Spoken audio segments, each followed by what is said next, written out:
Sa huli, ang Hallyu o K-culture ay hindi lamang alon ng musika, pagkain, palabas sa TV o kagandahan. Ito ay alon ng kasaysayan, alaala at pasasalamat. Mula sa dugong inialay ng mga sundalong Pilipino noong digmaan sa Korea hanggang sa palitang kultura, kalakalan at pangarap sa kasalukuyan. Malinaw na ang ugnayan ng Pilipinas at Korea ay higit pa sa uso.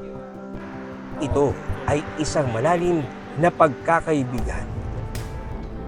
Mula rito sa South Korea, magandang gabi. Ako po si John Consulta at ito ang Eyewitness.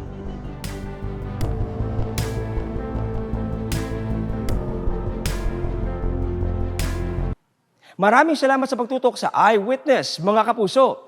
Anong masasabi nyo sa dokumentaryong ito? I-comment na yan at mag-subscribe sa GMA Public Affairs YouTube channel.